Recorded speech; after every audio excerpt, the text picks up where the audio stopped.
A psychiatrist in Arkansas is being sued by dozens of former patients and being investigated by the Arkansas Attorney General for allegedly forging admissions forms to lock people up in his psychiatric hospital and then bill Medicaid for them for their stays, even though he wasn't actually treating them and instead was actually abusing them. And the staff were sedating people and doing all kinds of horrible things to them, basically sticking people in a psych ward to try to make money off them from the government.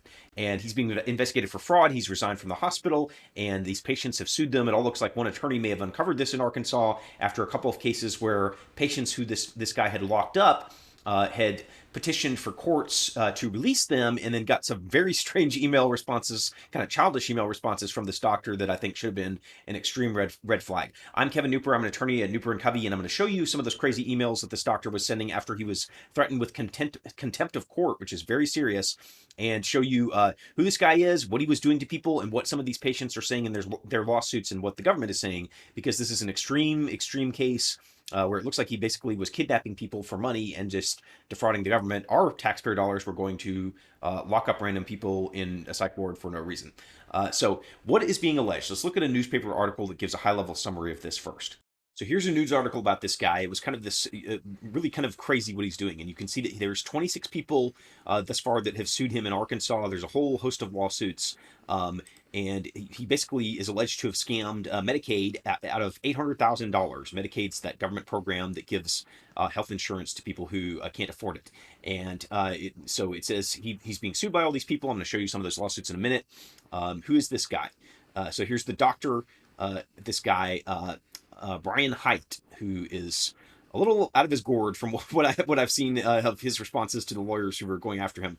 Here's some photos of him, and basically they have him on security camera footage, not actually like he's claiming, like, oh, I'm going around checking up on these patients. I was doing treatment of them. He was billing the government for treating these people, but wasn't actually doing it. And the security camera footage is showing that he like would just sort of not even check in on them and would basically not do any treatment at all, even though he was claiming to the government that he was doing sort of extensive treatment and thus billing them for his medical rates. So the government does not like that. The attorney general is looking into it. And how did this all start, though? How did these people, how were they found out? You can kind of see there's some interviews and stuff of this alleged fraud, him sort of smiling again, and he's being sued, for all this stuff. Let's look real quick at the attorney, who I'm pretty sure is the one who uncovered all this. This is Aaron Cash. He's an attorney in Arkansas. I'm giving him a shout out because he appears on like all these documents. We'll see him here. And from at least the timeline that I can put together, it looks like he may be the one who actually sort of found out about this from one of his first clients, and then apparently started digging and pulling all this together. And so kudos to him, because it looks like what he uncovered, or what he was involved in, at a minimum very heavily in stopping, was something very serious, where a lot of people were being kidnapped, is the only way to call it, when someone is taken without their permission, has documents forged to stick them in a mental hospital. That is very serious. And if 26 people are suing, then how many other people did this doctor lock up so he could make money from us? Let's look at the first case that I found on this. This appears to be what sort of set all this in motion, and Mr. Cash is the one who filed that case. So this is the first case that I found that appears to be where this all kicked off from. It is not a lawsuit. It eventually became one, and this person is actually this Carla woman up here, who is the petitioner in this, or it says the plaintiff. She's filing a petition for writ of habeas corpus. She did eventually sue him. She was the first person it looked like that I could find who sued this guy for this stuff. And then there's just a series of people that they uncover that had the same thing happen to them. So what is this petition for habeas corpus? Habeas corpus means it's basically a way to say, it's Latin for corpus is like the body, and so it's in Latin. And the idea is that you're filing a petition to sort of free someone who's being unlawfully detained, or that's what was happening in this case. So they're saying that this woman was stuck in this psychiatric hospital, the Northwest Medical Center in Springdale in Arkansas, and they wanted to get her out. So if you have someone locked away without their consent and no legal basis, then you can file one of these. So they filed this. They named the hospital as the respondent. They also named this doctor, and you can kind of see that they go under here and they say that this woman was an engineering student at the University of Arkansas, and they say she wasn't a danger to herself or others. She's being unlawfully detained by this medical center, and it says she was admitted, quote, voluntarily to their behavioral health services unit on January 18th, 2022. And then if you look here, this is filed a couple days later.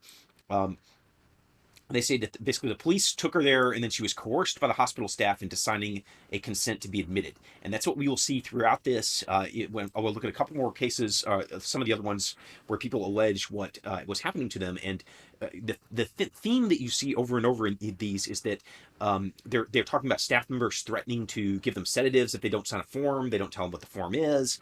Or maybe they don't even have a signature at all. They just start locking them up. And so basically the first part, the whole idea of like people coming in voluntarily, you could sign and you could go to a hospital and check yourself in. They're claiming people checked themselves in for a stay, and then even though they didn't actually do it or they didn't know what they were signing.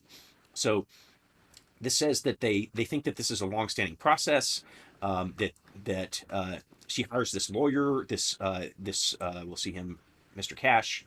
You can see his signature right there, and she hires him to try to get her out. So he goes in and he sends a letter to this hospital and says, "Hey, look, the student's mother is coming. She wants to pick up her daughter."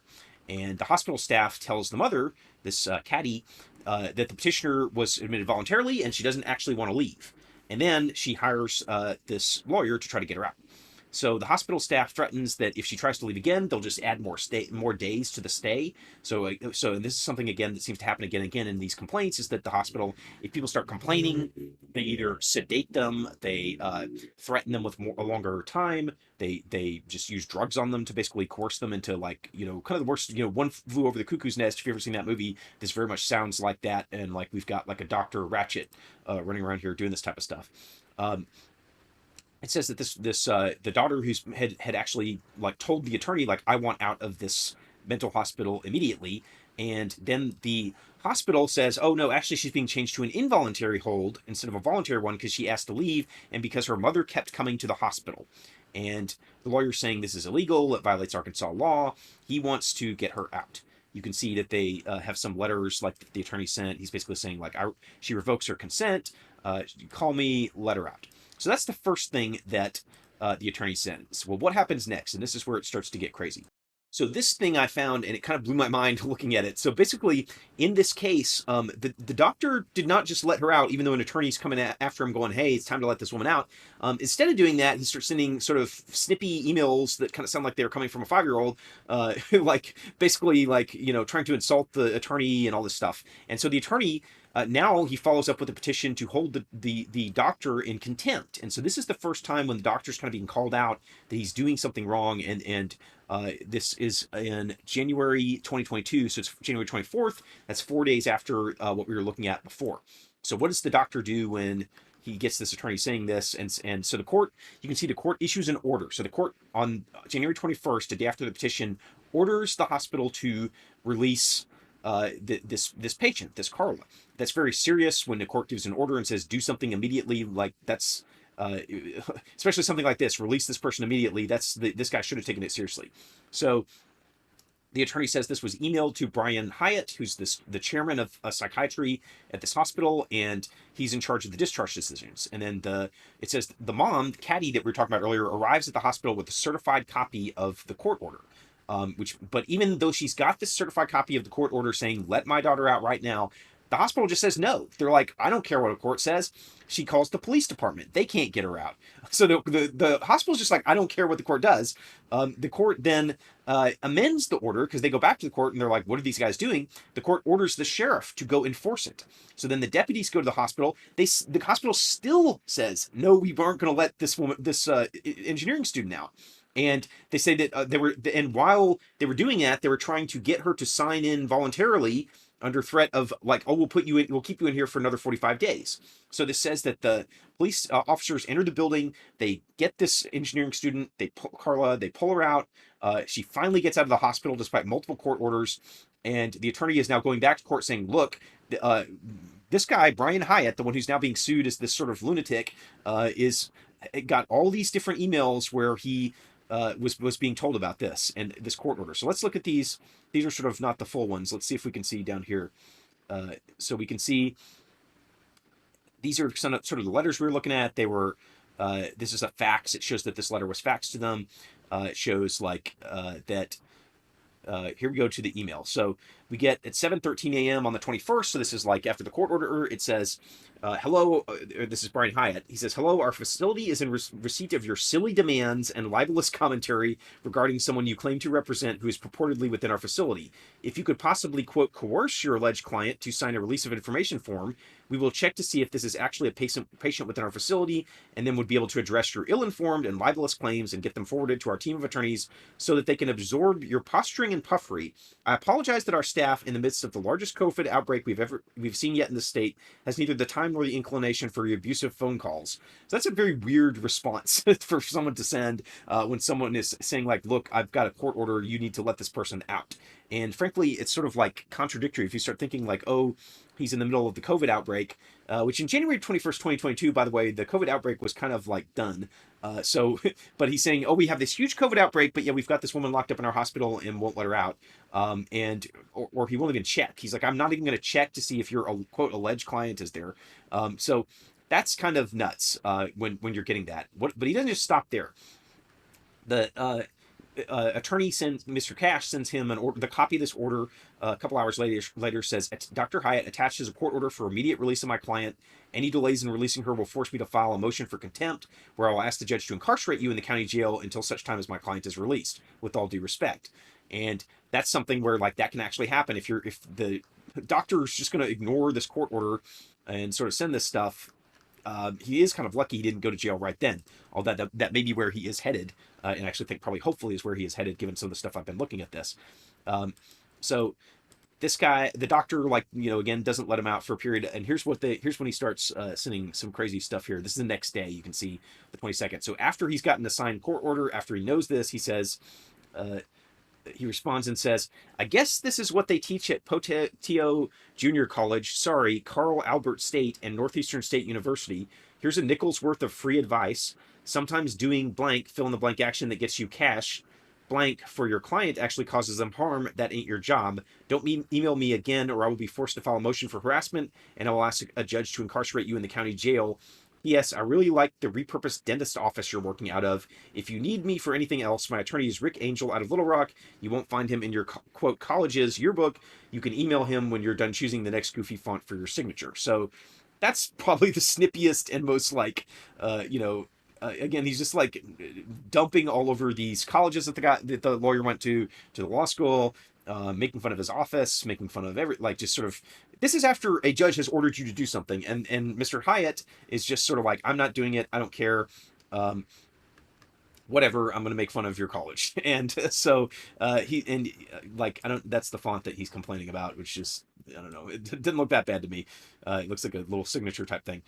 So that's a huge red flag when you see stuff like that, because this doctor is sort of like, I think there's probably a red flag to the attorney, and probably what started sort of some of these investigations is the attorney looking at this and going, what's going on? Because like, how can a doctor ignore the police coming to your hospital? How can you just like not even go? You're like, I'm not even going to look for this patient. This is all kind of crazy to me reading it. The idea that a hospital would just keep a woman in there after there's a court order, after the cops are showing up, after all this stuff, that this guy just wants her in there. But remember, the patients are money to this doctor, and what's worse than money is the patients could reveal what's going on.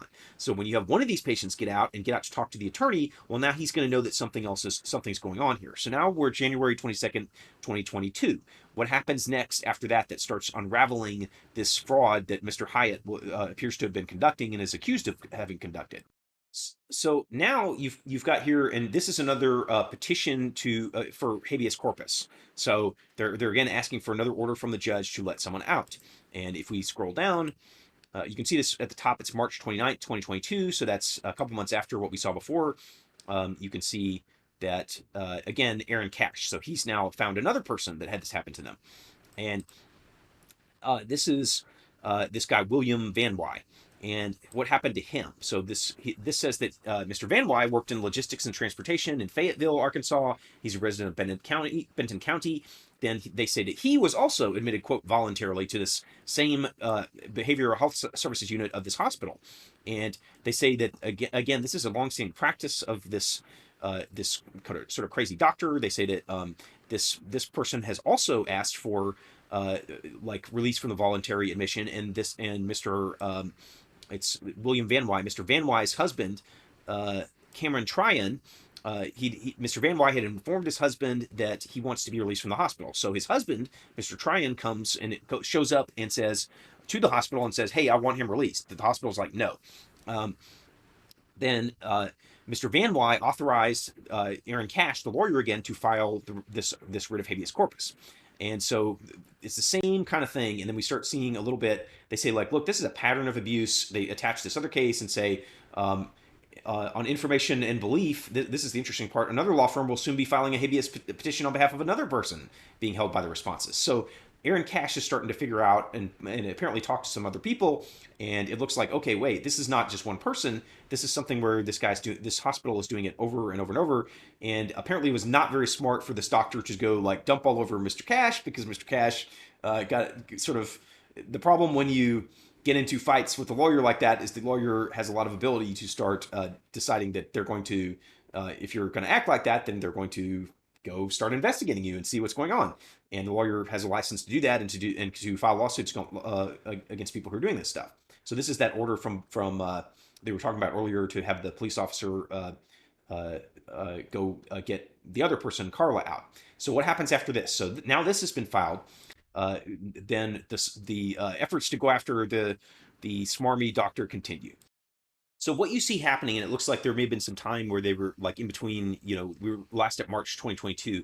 In January 2023, there starts to be this rolling wave of lawsuits that is still continuing and still being filed.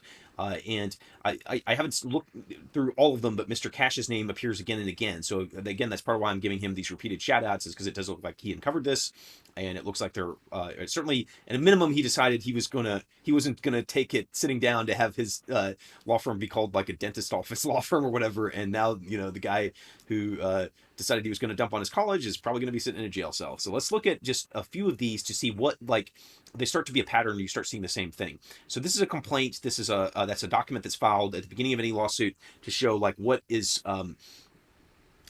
basically, what are you alleging? What is the plaintiff saying happened here? You can see that Brian Hyatt, again, he's listed as well as like a company, a PLLC, that's a professional limited liability corporation. So he has his own company, and then they're suing the hospitals as well. And so, because basically the doctor's operating like his own practice, but he's also working out of this big hospital, the Northwest Medical Center, that has sort of like a psychiatric unit inside it. So you can see this alleges that there's a investigation into insurance fraud of this hospital. We'll see that in a minute. There's a bunch of exhibits attached to this. One of these is an affidavit in support of a search warrant, which is where a guy, like a officer, swore like about some stuff about this Medicaid fraud. So we kind of know what they're investigating over at the Arkansas Attorney General's office. So they say basically like these guys this hospital would do anything and anything under this Dr. Hyatt to get people to either coerce them into signing a form or pretend they signed a form. And there's some other exhibits that we're going to see here, which is where attorneys have issued like arrest warrants and charged people with felonies at the hospital for doing some of this stuff. We'll see what they were charged with. And they say conduct was just extreme. It's outrageous. It's crazy stuff that's happening. What happened to this plaintiff here, which is a woman named Gina Ramirez? So let's see what she says happened to herself. They're listing all these hospitals, the defendants, this Brian Hyatt guy. Now they get to what happened to Miss Ramirez. So she says that in 2021, in June, she was taken by an ambulance to the emergency room for treatment of an overdose of Ambien. And they basically say she's 3 or 4 months out from a spinal surgery. She was in a wheelchair. She gets to the emergency room. She tells them she'd taken a bunch of Ambien and drank some alcohol, so she would go to sleep and not wake up. So that is serious. That's they diagnose her with intentional drug overdose and suicidal ideation, and they hold her basically until the next morning. Then after the Ambien wears off, she's like, oh, okay, why did I do that? Asks to be released to return home. And the ER providers say, no, you can't. You're going to be transferred to Dr. Hyatt's unit. And she demands to be released against their medical advice. They put her on an involuntary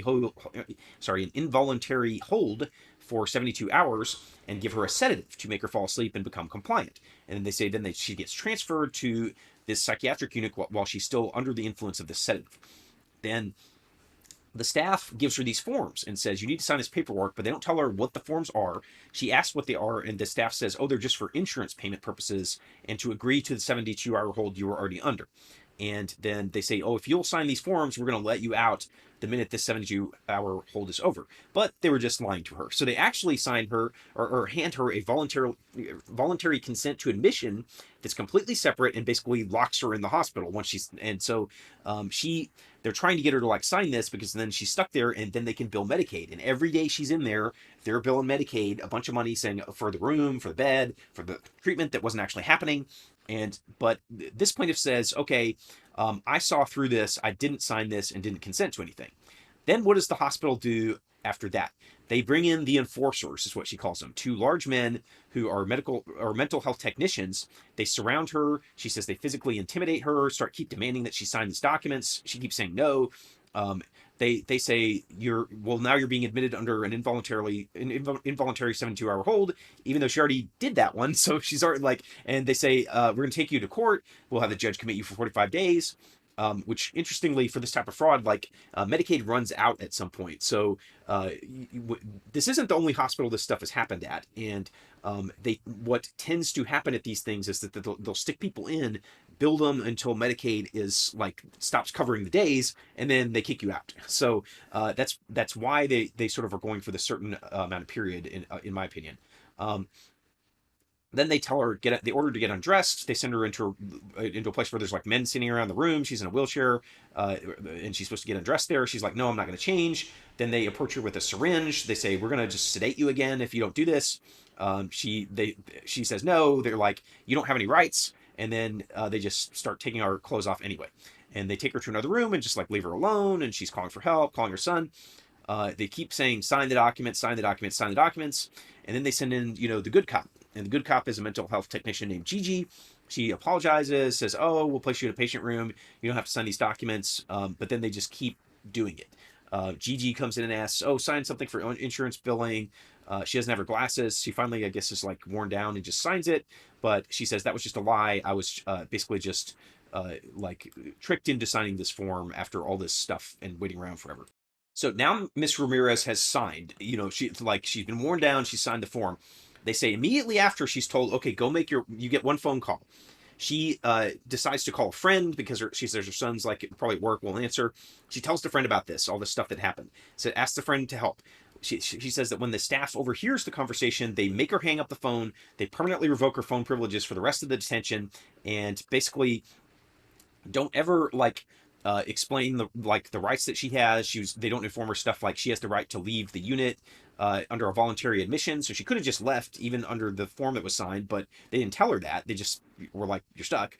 That they didn't have any right to hold her beyond 72 hours. They didn't advise her about her legal rights, her legal process, all stuff they're supposed to be doing. And she says that once she's in there, she keeps getting repeatedly told to be quiet, never asked to leave the facility, take all this medication, do everything without question. Or if she doesn't, they're going to they'll hold her longer. They'll use chemical restraints. They'll revoke her privileges, all this stuff. They say that they tell her the only way you get out is by not causing problems. And the more you ask to leave, the more problems you're causing. And they say, we'll just hold you longer. We'll punish you. They say you have no rights in here and you're held as long as the doctor wants. And then they just keep threatening to sedate her if she asks questions or she asks to leave. And she, I guess, is seeing them routinely do this to other people who ask to leave. They'll just sedate them. And they say that this hospital just like falsifies the records to like reflect this voluntary admission, even though it was against her will. And she's saying that basically like this is like a routine thing that this doctor is doing, like kind of throughout this stuff. They go through some sort of like this. A lot of this is just general stuff that they're like explaining. So they go to some like basically say that she was diabetic. She'd had a gastric bypass surgery prior to admission, and so she tells people like, hey, I've got dietary restrictions. I just had the surgery. They don't care. They just keep giving her meals that violate the needs she has. They say that when she asks for a meal change, they just like ignore her and say, eat it. Eat the food you got, whatever. She gets angry about this. They say, we'll retaliate against you. Then there's this guy. She says, when she keeps complaining, this guy, Isaiah Butch Morris, shouts at her to go to her room. And they send her to the fourth floor for punishment for being difficult. And then they start like going through her stuff. They find a journal. and discover she's been like trying to document this. And then she says they scream at her, they get violent, they grab her wheelchair, take her to this fourth floor, they dump her out of the elevator against the wall, and then tell her, shut the f up, things are about to get real. Then they take her, throw her on the floor. They say there's a crowd of people watching this as these two technicians, this guy Butch or whoever, are like hitting her, telling her to stop fighting, even though they're hitting her. She keeps saying, "I'm not fighting," and then they're just like punching her. This is the old Simpsons scene, if anyone watched that, with the bully saying, "Stop punching yourself, stop punching yourself," and they just keep doing it. Stop hitting yourself, stop hitting yourself. And she's screaming for help. She says that the patients even start shouting at the technicians to stop hitting her, and then they just say, "Shut up, get back in your room." Finally, they stop doing it. They put her in the wheelchair. We're going to see some pictures of this later because she attaches some of like what happened to her. And she says, like, "I can't get back in the wheelchair. I need help." And so after these people have hit her, she has to like beg them to basically put her back in the wheelchair. They just roughly like bounce her against the wall, shove her into it, throw her face down on the bed. Do like they try to administer a sedative. She says that like they do it wrong, so they jab her, and the nurse says, "Oh shit!" The technicians are like, "Just do it again." Finally, they sedate her. So she's sedated. The staff is like making that. She says they're forging documents again, saying she was gravely disabled and wouldn't sign the document.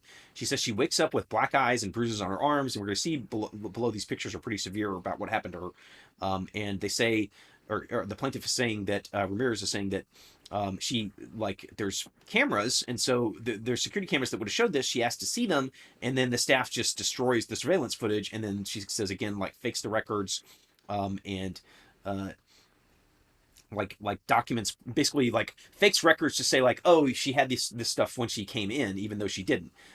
They say that she says she saw all this other stuff from other patients, which is why we're getting all these lawsuits. So she says she saw people like tackle someone else in front of the room and start hitting them.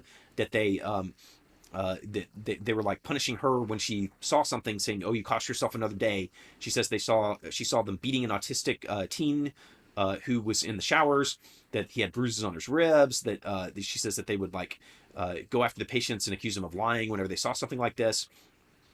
Basically, all this freaked her out, and so she's in here. They She says that some guy named Kyle, who's a provider, comes into her room and demands that she sign like another voluntary consent form. She tells him, "I never consented, and am not going to consent." This Kyle guy, she says that you're going to go in front of a judge and have another 45 days if you don't sign this other form. She says, "Yeah, I'd love to see a judge, and I'll tell him what happened, how I got all these bruises and black eyes." And then Kyle, she says, laughs at her and says, "Well, we'll just say that that you attacked us, and that's proof why you need to stay in here for another 45 days. And who's the judge going to believe, you or me? I'm the hospital person, and you're a crazy person." And she says, "If you can just avoid all this, if you just sign another form and get back to letting us bill Medicaid." So she agrees to sign the form because again they've sort of just got her beat down at this point. She says this Dr. Hyatt guy who's supposedly treating her, she never saw him, never saw any other doctor, and has these like crazy bully orderlies like hitting her, and she says that they would like she was watching people basically just get like 5-minute evaluations from these orderlies who were they called providers, that they were just getting all this medication, they didn't even know what it was. They would go to group therapy and they would just like talk about sort of nonsense, play games or watch TV or whatever, not doing any actual treatment. So she says on July 1st, 2021, she learns that there's like this investigation or audit of the unit, and that they're like, the hospital's like, "Oh no, we need to get these patients out of the facility as fast as we can." Now all of a sudden, Kyle comes back and they're like, "Okay, you're out. We're discharging you. We're gonna get you a ride home." Oh no, they don't tell her why or what the diagnosis is or what's going on, and she says this is all like basically just for insurance purposes. Then she files a police report. So she gives them these photos to the detectives, and we'll see those just in a second. And then she says that the nurse like took or that this detective contacts the unit. The nurse takes his information, but no one calls the detective back.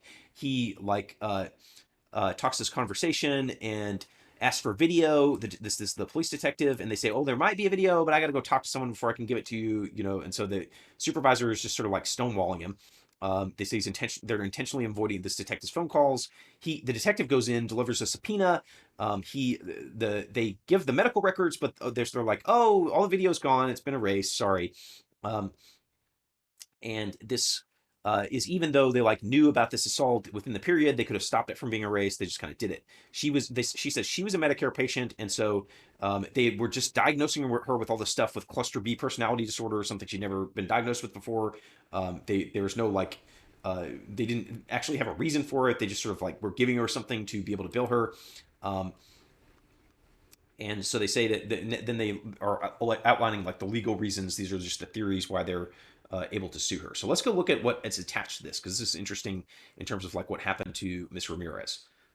So let's find these photos. So first is the search warrant. So this tells us what's going on with this investigation that the Arkansas Attorney General is doing. So you can see that this is the state of Arkansas is like there's an affidavit for the search warrant. The person signing this is an investigator for a Medicaid fraud unit for the Arkansas Attorney General, and she's saying I have probable cause to go start searching the AT&T wireless stuff for like cellular records of these guys, like to get information from the hospital. Why did they want that?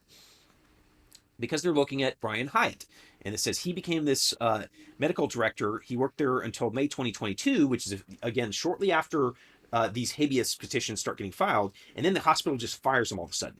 So, but while he's there, the unit just grows. They say this grows and grows, and so do the billings for Medicaid and for private insurance on the patients. So when Dr. Hyatt's there, he's upping the billings on the hospital. He's upping the number of beds on the hospital.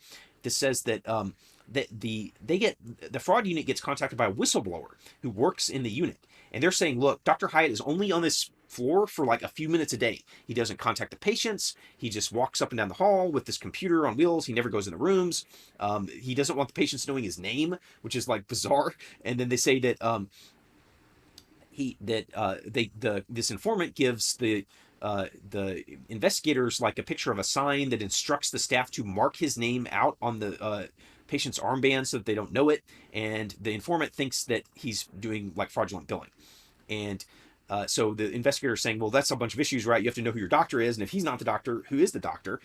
They say you can't just bill for this guy. But then there's like the records all say that Dr. Hyatt is the one doing the treatment, even though he's only there for a few minutes.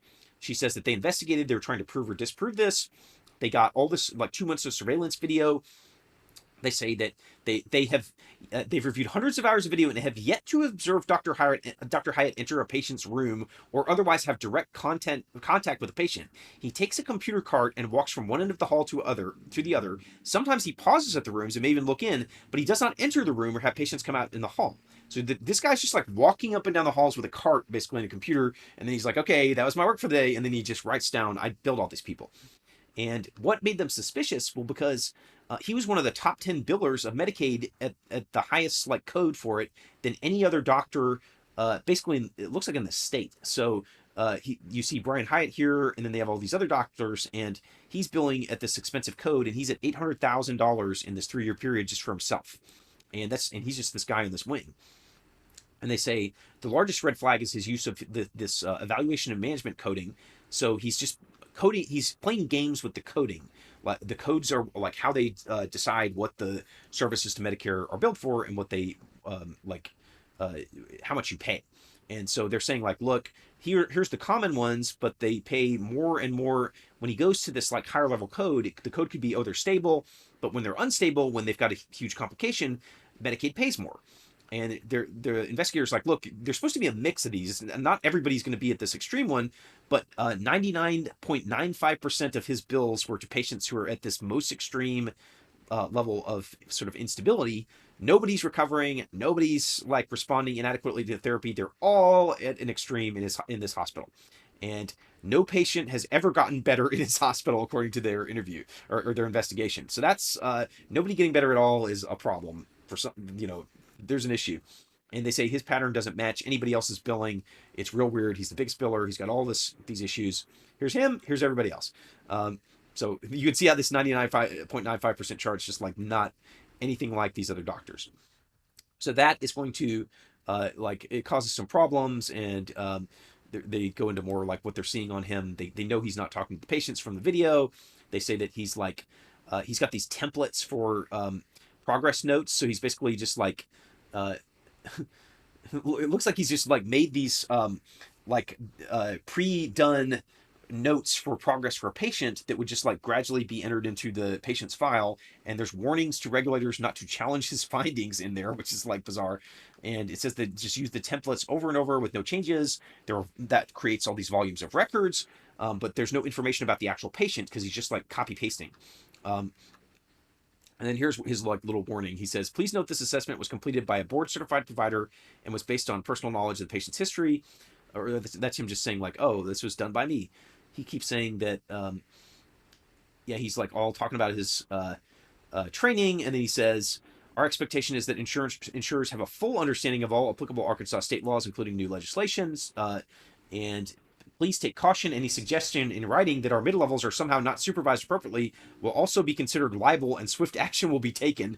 Again, we would advise carefully reviewing Arkansas Code annotated prior to making any rash decisions, knowingly denying appropriately documented or necessarily medical care. So this sounds a lot like his emails to the attorney Cash. He's basically like writing a threat in the patient's records to any insurance company, like, if you say that I'm committing fraud, well, that's libel. And that just, if there ever was a red flag, it's a doctor writing in the patient's records, you better not say that I'm defrauding you, or I'll sue you. Um, that's weird. I gotta say, that's real weird. So that's what this guy was doing. It's kind of dumb on a lot of those. Like, you really wonder about this guy's like intelligence if he thought to put that in there, because like it's sort of like, I hope his lawyer. I hope he didn't talk to the lawyer about that, because it's just kind of weird. The idea that you can protect yourself by saying, don't accuse me of fraud or else, is just almost an admission of fraud. So they go into this. They're just like, here's all the stuff we want about him. Um, and we are like, we need this affidavit. We need this search warrant to start finding more stuff and see what this guy's actually doing. So you can see that they authorized the search warrant. These are just more exhibits sort of showing what's going on. Here's this guy we saw earlier. This was Isaiah Morris, who was one of the guys who was accused of abusing Miss Ramirez. He's the one with the Butch, the nickname. And so he gets charged with a Class D felony by a prosecutor for doing rib fractures, for abusing her. You can see this other person, Colin Harlan, got charged with this, with rib fractures. And what did she look like? So here's just a letter of resignation for Brian Hyatt. He's like, oh, I'm out. Suddenly he's not as insulting, but this sounds like it maybe was actually written by an attorney instead of just a joke of a doctor. And now we see what happened to Miss Ramirez. And these are pretty, you can see she was definitely beat up here. This is like, you can just kind of look at that. Like, that's severe, whatever caused that. Here's like, that's what was sort of causing the rib fracture. That's very heavy bruising around her abdomen. And oh, you can see more of this. This is like a full body, more bruises. And that's kind of that is her case. So, and this is just one of them, because there's many people alleging very like similar things. So let's just look at what a couple other people are saying happened to them, because even that on its own would be huge. But this guy, the doctor did not stop there. This is another one of these lawsuits. It's from a guy named Emmett Noah James Reed. Now, a lot of this, because the same lawyers are sort of filing it over and over again. It's that lawyer Cash that we looked at earlier, but also it looks like he's got some other firms involved helping him, because it's a big project, suing for 26 people and counting. But let's look at the part of this that's a little bit different for Mr. Reed, who says that he had an encounter with this hospital as well. And the more of these come up, the more it's like, it's really hard to believe. Frankly, it's hard, given all this, to believe that this wasn't happening as these people are saying. And I certainly do personally believe that this hospital needs to get hosed, because when you have this many staff members like doing this, I really am. I'm rooting for the victims here. So this guy says that on July 15th, 2020, so this is like maybe a year before, or 2 years before some of the other people that we were looking at, that he was taken by his mother to the emergency room for evaluation for treatment of depression, feeling of hopelessness, and suicidal thoughts. So they put him under observation, and they like, he gets tested for COVID-19, because this is like right after, this is actually, a few months after COVID is sort of, everyone's freaking out about it. And then they admit him to Dr. Hyatt's, House of Horrors there. And they say he says, I was handed admissions paperwork, which, based on, I guess, this guy had been, Mr. Reed had been admitted to other mental health facilities, so he may have like a history of this. He says he knows there's going to be a voluntary consent to admission form based on his prior admissions. He gets told to strip out of his clothes, hand over his belongings, change into scrubs. He does it, and then they take him to a room on the third floor. They say this is the same technician we saw earlier, Gigi, the good cop, comes into his room, tells him he has to wear a face mask even if he's sitting on his own bed in his room. He's like, "Why? What are you talking about?" And they start arguing. Then there's a large male doctor who the plaintiff believes is Brian Hyatt, who walks past the room and overhears the argument. And they say the doctor stopped, turns to Gigi, tells her to take him to the fourth floor. So the fourth floor is like the hole, I guess. They immediately take him up there. He tells staff he's emotional because of the argument and he wants to call his mother for support. They say okay, but then when he's talking to the mother, um, they make him hang up the phone. And he says, I got permission. They say, nope, you just got restricted for your phone privileges. And now they cut him off from the outside world from talking to anyone. So he spends the rest of his time on this fourth floor that they have there. They come there. He says that they surround him. They make him pull down his pants, or he refuses, and because they're going to give him a sedative, he doesn't want it. He says he wants to be discharged. They say AMA does not exist in the BHU because BHU is a lockdown unit, and so and tell him if he doesn't do what he's told, they're going to physically restrain him and force him to take a sedative. Then he pulls down his pants, sort of because they're making him. They sedate him. He gets groggy. They say he says he's sedated for the entire first day of admission. It says that he signed this voluntary consent form willingly whenever he got there, but again, as we were talking about earlier, that doesn't mean he can't unconsent under Arkansas law. And so they continued. They basically kept threatening him, kept drugging him. Coerced him into allegedly consenting to involuntary admission. They didn't release him on the 72 hours. They just kept him there. And then they basically just it says that instead they would just like manipulate him. This is some of the sort of form language from above, but they get into what was happening to this guy specifically. They say, once that sedative wears off, he starts asking to be discharged. So Reed is like, I want to. The nurses and the technicians say, nope, stop asking to leave. He says, I'm supposed to see a doctor. And then he demands to see a doctor so he could request this AMA they're talking about is discharged against medical advice. And so that's when they say against medical advice does not work at the BHU because we're a lockdown unit, which is not even a real thing. They're just sort of making something up to him saying, oh, we're this special unit and the law does not apply here. He says, well, then transfer me someplace else. And they're like, nope, you can't do that actually because you're on involuntary 72-hour hold, even though that also was not really what was happening to him. Then they try to get him to like sign a form documenting the hold, but they don't tell him what it is. He signs it. But the lawyers are saying, look, you have to go actually petition a court for involuntary admission and appear at the court to show probable cause, but they didn't do that. And that's because they weren't actually placing the hold on him. Like they didn't really do it. They were just having him sign stuff. And they say that when this supposed 72-hour deadline was ending, he gets approached by the staff who say, look, this is your last chance, your final opportunity to avoid going to court and being held for 45 days. They say if you go to court, you're going to be guaranteed to be held for 45 days because, quote, the judge always sides with Hyatt. And they'd never seen any patient win a hearing against the BHU. Interestingly, I was looking when I was looking at the court records. This Hyatt guy's he's on some petitions like this, but not a lot, and certainly not enough to fill up a hospital with this many beds. So I don't think that the judges would have really even seen this guy that much. But the patient doesn't know, right? And so they're just making up stuff, and they apparently have like these things that they just tell the patients. They say he signs this form after the 72 hours are over anyway, and they start doing the same threats as before. The more you ask to leave, the longer you're staying. We'll retaliate. We'll sedate you. Stay quiet. If you just take this medication. Then they say he never threatened to do anything to hurt people. He never threatened to do anything to himself. He was never evaluated by doctors. It was just these providers again, and he was doing the same stuff as the other person, which is just messing around and like playing games and just like waiting. They said that he says that he saw a bunch of stuff too, just like the other woman did. He says that he saw 8 different patients being sedated in one day before breakfast. He says he saw patients tied to a chair. He saw them taken to isolation. He saw mental health technician enter a patient's room and close the door so he could have a fist fight with the patient. So this place just sounds horrible. He says that basically watching all this made him like traumatized, and so he wants out. He's got extreme anxiety. It is kind of terrible. You're at this psychiatric ward and they're just like traumatizing you more.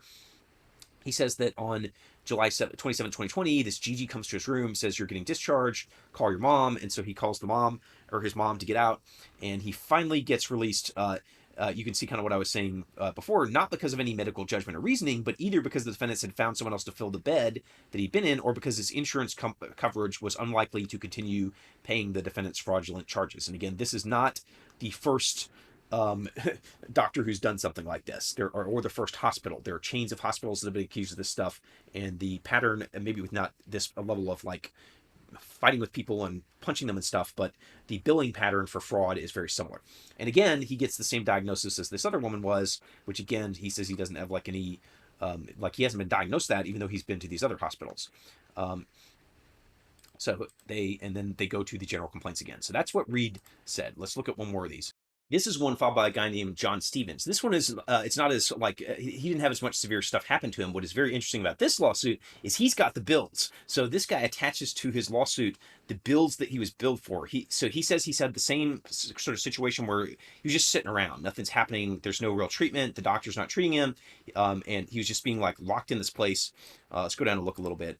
We're not going to see any crazy photos or anything, but he says he gets taken to the emergency room there because he'd gotten angry, volatile, and manic in a dispute. He said he had just like he felt bad about it. He'd gotten a verbal fight with his brother and sister. He'd had some, he'd had some psychiatric issues in the past. They told the family they'll admit him. They take him, they admit him. He signs, he doesn't understand what he's signing, but he signs this voluntary consent. They say he can't go home. They're going to hold him as long as possible, and likely 7 to 14 days. He panics. They basically tell him, shut up, go to your room. And then they say, like, look, by requesting that, he should have been let out, but he wasn't. He would keep asking to leave. His roommate starts asking to leave, and they tell the roommate, no, you can't go home. The roommate wants to speak to a lawyer. They say, literally, shut up, and either stop asking to leave or we'll make you stop. The roommate doesn't stop asking to leave, and so they call for large male technicians. They hold him down, sedate him. The plaintiff in this lawsuit, the Stevens guy, is like, oh, okay. Like he watches this with the roommate. This is a few days. He works up the courage to ask to leave. They tell him, no, you can't until the doctor lets you go. He starts asking for the provider, that's like the non-doctor who's just supposedly treating him. He says he's fine. Look, I want to go home. They say, nope, you can't leave until 7 to 14 days are up. And then they just keep saying, like, no. He's watching all this stuff too. He's seeing like people like he was held down, it looks like, on face down on his bed and forcibly sedated. He saw that happen to other people. He saw people getting like retaliated against, and he basically decides, okay, I'm going to shut up. And so he's watching all this stuff. It says he gets all this anxiety from it. It's all traumatizing. He's begging the family to get out, but then they're threatening him, and they say his father was like being told no, that he can't get out. And so finally, on April 3rd, 2022, they just let him out. He's never talked to the doctor, never been evaluated, but he had health insurance through Arkansas Blue Cross Blue Shield and got all this billing stuff. But that means that this guy can get his medical records, and therefore $49,000 for this. Let's see if we can calculate the dates here. He's out on April 3rd, 2022, and he comes in on March 22nd. March 22nd through April 3rd. So you're looking at what? 8, 9. Yeah, they kept him for 14 days and charged $49,000 for this guy. And here's the bill that shows what it was. You see right there, $49,092. And he's being charged $5,000 of it because they're sending him the bill for all this stuff. And here's the bill, and you can just look what they're doing every day. Like just one day here, they're charging $27.23, which is probably just like a bill to have him in the, like every one of these days, they're charging nearly $3,000, probably just for like the bed fee, like the fee for the room. So think about that. Every patient they lock in here, they get $3,000 a day, and then they just make up all these other charges. He's not even being treated for any of this, but just hundreds and hundreds of dollars, random charges, a $4,000 charge, $600. What all this is, it's redacted. He's probably being charged for his own sedatives, to be honest. Like not probably, almost certainly, being charged for that. And then he's getting debt collector letters. It looks like here's a debt collector letter, or sued. Yeah, so the guy gets sued for payment for the $5,000 he was supposed to pay that the insurance company didn't cover. And the debt collectors are like, and we want attorney's fees. So, wow, you get forced into a hospital. They break the law. They keep you there. They charge you $49,000 for 2 weeks of stay. They don't do anything other than forcibly sedate you and run around acting like lunatics. So that's what happened to Stevens. So I could go on probably all night with going through these lawsuits because there's so many. They start to repeat over and over the same type of claims, which really lends a lot of credibility to this. There's a lot of documentation. There's whistleblowers on the inside. They're all sort of saying the same general thing and witnessing the same type of things from this hospital and the people in it. All of this is appalling. This is a severe human rights violation. The fact that this happened at the hospital, like frankly, that hospital maybe doesn't need to be open if they can't supervise what's going on in there. And that doctor, if personal opinion, he very clearly looks like he was doing this stuff. It is just very strange, his behavior, his emails, this weird like you can't sue me, or don't question my records or I'll sue you. The whole thing looks like a racket that's using people as just as cattle, as just some resource to be exploited, so that you can bill $3,000 a day plus all the sedatives you're giving them. And the other thing you see here, you may be wondering like, how do I get out if I'm ever in this situation? Well, part of it's like, I've looked at some other cases that have had the same thing happen. The second that people start, in some of the other cases, some of these hospitals that people get sent to, they'll focus on trying to get you to answer questions in a way that suggests that you're a harm to yourself or others. When people say the wrong answer to one of the questions, they've got you. But at least the positive, I mean, these are horrifying experiences. The way people get out is either one, get a hold of a lawyer, or two, the timer runs out on the insurance. So the insurance stops covering this. Ironically, the better your insurance, the more likely, like the longer you're going to be in there. So the more the insurance companies cover it, the more you could get stuck until this doctor can't like build a bed for you anymore. So who's at fault here? Like a lot of these people, it's not just the hospital. The insurance companies, frankly, should be checking this stuff. It's clear insurance fraud. Why they're, I don't know. It seems like someone should have nuked this guy a long time ago, given how weird his billing was. But this stuff is going on, and people should be aware of this. Very, very strong kudos to this lawyer and all these lawyers who are working to stop this, because I think that this is really horrifying that this can happen in America or anywhere. And it's all like getting this shut down is very important. I really hope these people win a lot of money. So if you want to see more videos like this, hit subscribe or hit other. I go through all kinds of crazy lawsuits and what's going on in the legal world, and you can probably see another couple of them floating around if you can hit one and see something else.